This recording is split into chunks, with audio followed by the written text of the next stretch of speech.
उसी फील्ड से आती हूँ, नहीं जन्म ही लिया है उसी फील्ड में से जुड़ने के लिए। एक्चुअली मैं डांसर हूँ और व्हेन आई वाज 3 मैंने स्टार्ट किया है, भरतनाट्यम डांसर हूँ। और ख़ास तौर से गोपी जी मेरे लिए इसलिए बहुत ही स्पेशल है क्योंकि मैं भरतनाट्यम डांसर और नाचे मयूरी में मैंने कथक करने की कोशिश की, और वो भी एंड ओनली बिकॉज ऑफ गोपी जी। वरना तो मेरी हिम्मत ही नहीं हो सकती थी कि मैं कथक फॉर्म अटेम्प्ट भी करूं, बट सॉलिड रॉक की तरह वो मेरे पीछे थे, ट्रेनिंग दी मुझे और मैंने बहुत ठीक ठाक करने की कोशिश की नाचे मयूरी में। और यहाँ पे क्या क्या होने वाला है? मैं तो इतनी एक्साइटेड हूँ एक्चुअली। मैं किरण जी से मैंने ये भी नहीं पूछा कि क्या होने वाला है, बिकॉज मैं वो सारी चीज़ें एज ए सस्पेंस जैसे अनफोल्ड होता है ना, और वैसे भी जैसे डांस से हम सब जुड़े हुए हैं, दिल सोल मतलब शरीर, everything is dedicated to dance. तो मैं बहुत सुपर एक्साइटेड हूँ उनके परफॉर्मेंसेस देखने के लिए और उन सारे गुरुओं से मिलने के लिए मैं बहुत एक्साइटेड हूँ जो आज जिनको ये सम्मानित करने जा रहे हैं। Because at the end of the day हम कलाकार तो शून्य है, हमारे गुरु नहीं है तो हम कुछ भी नहीं। सुधा जी, नई पीढ़ी को क्या कुछ संदेश देना चाहेंगे? काफ़ी सांस्कृतिक चीज़ें काफ़ी खत्म हो रही है इससे। नई पीढ़ी से सबसे पहले मैं ये कहना चाहूँगी कि जो हमारी आइडेंटिटी है वो उसे कभी ना खोए। और अच्छी बात है कि हम वेस्टर्न फॉर्म्स को एक्सेप्ट कर रहे हैं, लेकिन इसका ये मतलब नहीं है कि हम अपने कल्चर को भूलें। बिकॉज मैं देख रही हूँ कि इंडियन क्लासिकल डांस को मतलब वो इम्पोर्टेंस नहीं मिल रहा है जो उसे मिलना चाहिए। हिंदुस्तान के कई ऐसे गार्जियन हैं जो भरतनाट्यम अपने बच्चों को शिक्षा नहीं देना चाहते हैं, आखिर उन गार्जियनों को कुछ कहना चाहेंगे? पर अब ट्रेंड चेंज हो रहा है। हाँ, अब ट्रेंड चेंज हो रहा है। बीच में मुझे ऐसा लग रहा था कि सडनली बच्चों को ऐसा लग रहा था क्लासिकल, अरे क्लासिकल में क्या रखा है। अब पता नहीं दोबारा वो एक ट्रेंड एक होता ना कि एक आफ्टर वन सर्कल फिर वो एक वापस वही शुरू होता है।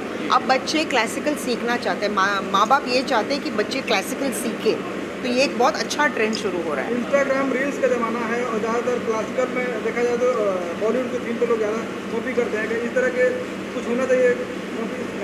नहीं, ऐसी बात नहीं है। अगर आप इंस्टाग्राम रील्स भी देखेंगे, भाई हम भी तो करते हैं रील्स, बट हम कोशिश करते हैं कि आज के गानों को भी हम क्लासिकल फॉर्मेट में ही पेश करें और लोगों को वो बहुत अच्छा लगता है। सुधा जी, बहुत सारे ऐसे कलाकार होते हैं जैसे भरतनाट्यम हो गया, कुचिपुड़ी हो गया, बहुत सारे आप जैसे एक्टर डायरेक्टर ऐसे कई शो में आते हैं जो एक कलाकार को चुन करके अपनी फिल्म इंडस्ट्री में लेके आते हैं। आई थिंक एक टाइम था जब सारे साउथ की डांसर्स जो थी वो वैजयंतीमाला, हेमा जी तो बात की बात, वैजयंतीमाला, पद्मिनी, हेमा मालिनी, उसके बाद हमारी शोभना जी है, सब तो मतलब टॉप मोस्ट, श्रीदेवी जी, अगेन मीनाक्षी शेषाद्री, माधुरी दीक्षित, सब तो ट्रेंड क्लासिकल डांसर्स हैं। आपके जितने भी सुपरस्टार्स रही हैं वो सारे ट्रेंड क्लासिकल डांसर्स हैं। एक्टिंग क्लास बंद करके लगता है भरतनाट्यम नहीं, जब आप डांसर हो तो आप वैसे ही बहुत अच्छी एक्ट्रेस बन जाती हो, because you know what you are doing. अगर आप देखेंगे एक नॉन डांसर और एक डांसर जब वो एक्टर्स बनते हैं ना, उसमें बहुत फ़र्क पड़ता है। नहीं, मैं क्लासिकल डांस की बात कर रही हूँ। ठीक है, मैडम आप क्या कहना चाहेंगे? मैं बस यही कहना चाहूँगी कि मेरा ये शो करने का सबसे पहले रीज़न यही था, जैसे सुजा जी ने कहा कि इंडियन क्लासिकल की थोड़ी इम्पोर्टेंस मुझे भी ऐसा फील हुआ कि कम हो गई है। और सबसे बड़ी बात यह है कि लोगों को डांस फॉर्म के डिफरेंस भी नहीं पता है, मतलब भरतनाट्यम, कथक, कुचिपुड़ी, ये फ़र्क ही नहीं पता है लोगों को। तो आज हम जो कर रहे हैं वो हम कथक कर रहे हैं, और ज़रूर मैं अगली बार भरतनाट्यम भी करना चाहूँगी, कोई एक आए जो भरतनाट्यम भी करें। आज स्पेशली ये कथक बेस्ड है, जिसमें मेरे गुरुजी जो हैं श्री राजेंद्र चतुर्वेदी जी और कालीनाथ मिश्रा जी जो तबला माइस्ट्रो हैं, उनको हम सम्मानित कर रहे हैं। उसके अलावा श्रेया पोपट वो परफॉर्म करेंगी, अखिलेश चतुर्वेदी जी हैं वो परफॉर्म करेंगे, और उनके एक छोटे बेटे हैं वो भी परफॉर्म करने वाले हैं। तो आप एक फादर सन का जो जुगलबंदी है वो भी आप देखेंगे, तो मुझे लगता है आप सबको बहुत मज़ा आएगा। मैडम आप कहाँ के रहने वाले हो, कितने साल से परफॉर्म कर रही हैं आप? मैं मथुरा की रहने वाली हूँ, मथुरा उत्तर प्रदेश की। मुझे सीखते हुए अभी 6-7 साल हो गया है, पर हाँ अभी मुझे लगता है दिल्ली अभी दूर है, अभी बहुत सीखना बाकी है। अभी ये जो शुरुआत है, क्योंकि Indian classical any form, be it singing, be it dancing और whatever, it's very huge, इतना वास्ट है कि मैं पूरी ज़िंदगी सीखती रहूँगी, फिर भी कुछ ना कुछ रह जाएगा जो मुझे सीखना बाकी होगा। तो अभी भी छोटी मोटी गलतियाँ मुझसे होती है, स्टेज पे होती हैं, और सीख रही हूँ। तो आई सुधा जी थिंक के बारे में क्या कुछ कहना चाहेंगे आप? मैं ये बहुत अच्छा आपने मुझसे सवाल पूछा है। जब मैं छोटी थी तब मेरे हिंदी की टेक्स्ट बुक में एक चैप्टर था जिसमें इनके बारे में पूरी इनकी स्टोरी लिखी थी कि कैसा हुआ, पूरा लाइफ का स्ट्रगल लिखा था और मैं बहुत इंस्पायर्ड थी उस टाइम पे। और तब ऑनेस्टली मैंने सोचा नहीं था कि मैं कभी कथक या भरतनाट्यम सीखूंगी ऑनेस्टली, लेकिन वो बोलते हैं ना वर्ल्ड इज़ राउंड, तो जैसे जैसे करके मैं मॉडलिंग की, फिर मैंने एक्टिंग किया, मराठी फिल्म से मैंने काम किया, फिर धीरे धीरे प्रोडक्शन किया, फिर कथक सीखने लगी। तो आज देखिए, आज इनके साथ में खड़ी हूँ जो मेरी इंस्पिरेशन है, क्योंकि मेरे भी राइट नी पे लिगामेंट इंजरी है। तो मुझे भी मना है कि आप तो कथक या कोई भी क्लासिकल डांस जिसमें लेग मूवमेंट ज़्यादा होता है वो आप नहीं कर सकती, बट मैं हमेशा कहती हूँ जब सुधा जी कर सकती हैं तो मैं क्यों नहीं कर सकती। तो ये एक बहुत मोटिवेशन मेरे लिए हमेशा रही है, इंस्पिरेशन रही है, और कोशिश है कि इंडियन क्लासिकल को मैं जहाँ तक ले जा सकूँ उस लेवल तक ले जाऊँ, इंडिया में, इंडिया से बाहर, जहाँ तक हो सके। And not only Kathak, each and every dance form whatever we have in India, क्योंकि मेरे लिए मेरा देश और मेरे देश के सारे कल्चरल म्यूज़िक, डांसेस बहुत बहुत बहुत इम्पॉर्टेंट है। बहुत बधाई हो आपके शो के लिए। Thank you so Thank much. इसी परफॉर्मेंस के ऊपर ना रेडी जी मैम, पहले तो आपका परफॉर्मेंस काफ़ी बेहतरीन लगा हमें। थैंक यू, धन्यवाद धन्यवाद। जी, आप बताइए कितना टाइम लगा ये पूरा कल्चर प्रोग्राम करने में? ये गोपी कृष्ण परंपरा सम्मान ये जो समारोह है, इसके लिए मैं ऑलमोस्ट 2 साल से तैयारी कर रही थी, क्योंकि इतने सारे दिग्गज कलाकारों को एक मंच पर लाना और सबकी प्रैक्टिस जो होती है वो बहुत इम्पॉर्टेंट होती है, बिकॉज़ ये सिंक्रोनाइजेशन का ध्यान देना होता है, कॉस्ट्यूम है, बिकॉज इंडियन क्लासिकल में कॉस्ट्यूम, मेकअप, एक्सेसरीज सबका बहुत बहुत ध्यान देना होता है, नहीं तो वो लगता नहीं है, थोड़ा वेस्टर्न लुक आता है उसको।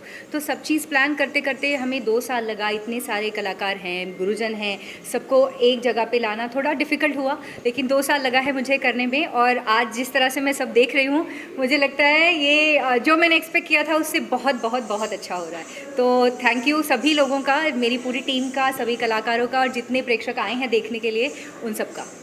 आज कौन कौन से आपको गुरु आए हुए हैं, आप बताएंगे? मैं राजेंद्र चतुर्वेदी जी से सीखती हूँ, और मेरे दादा गुरु हैं नटराज गोपी कृष्ण जी, जिसे आई थिंक किसी इंट्रोडक्शन की ज़रूरत नहीं है। कहते हैं कि गोपी जी ही बॉलीवुड में कथक को लाए थे, उन्होंने मीना कुमारी से लेकर श्रीदेवी सबको सिखाया है।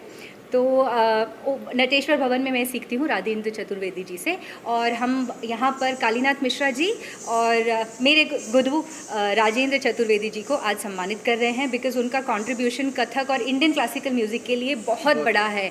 उन्होंने इतने शिष्यों को सिखाया है, इतना इंडियन क्लासिकल को अब तक लेके चले हैं, उनका काम इतना इंस्पायरिंग है, सबको मोटिवेट करता है। तो हम उन दोनों को सम्मानित कर रहे हैं।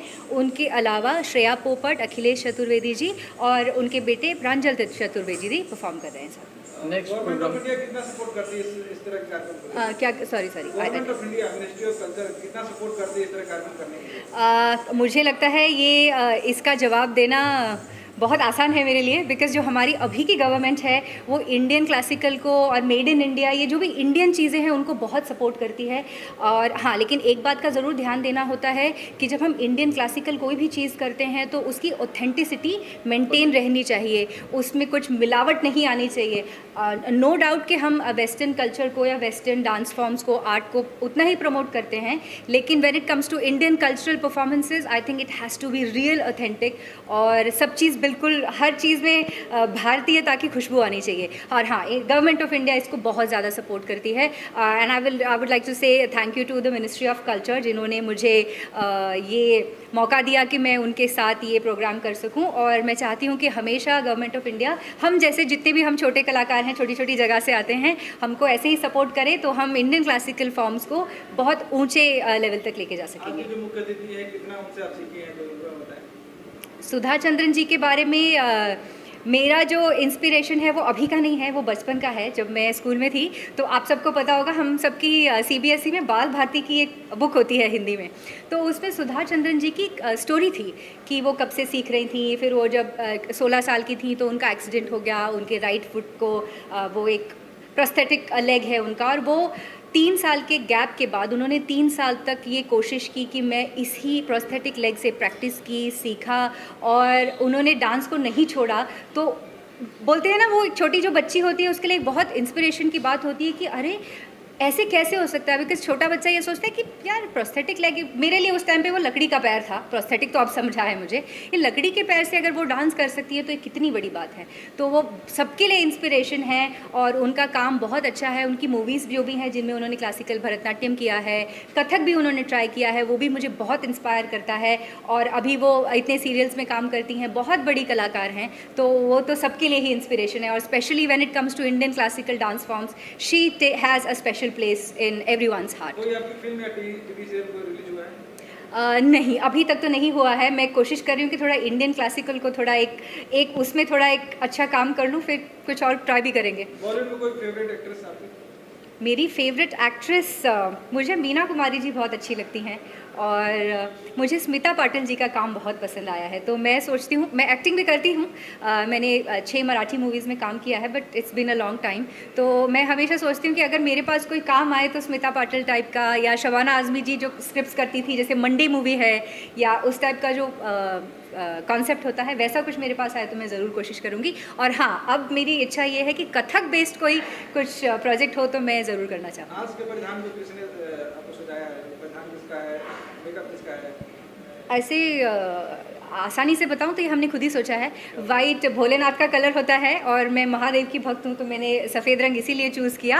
और मेकअप हमने खुद ही किया है। ये हमारा इंडियन ट्रेडिशनल कथक का जो कॉस्ट्यूम और डांस होता है, मेकअप होता है, ये वही है बेसिक। ये हम डांस के साथ साथ ये खुद करना सीख जाते हैं। और इसके अलावा जो मेरी पार्टनर जिन्होंने मेरे साथ डांस किया, रिद्धि मापसेंकर, वो कॉस्ट्यूम डिज़ाइनर भी हैं, तो ये उन्होंने स्टिच किया है। बट कॉन्सेप्ट हम दोनों का खुद ही डिसाइड था कि ये हम ऐसा कॉस्ट्यूम बनाएंगे। जाते हैं अपना दर्शकों को कहना चाहेंगे? मैं सभी दर्शकों से ये कहना चाहूँगी कि आप पढ़ाई के साथ अपने बच्चों को जो भी आर्ट फॉर्म सिखाना चाहते हैं आप ज़रूर सिखाइए।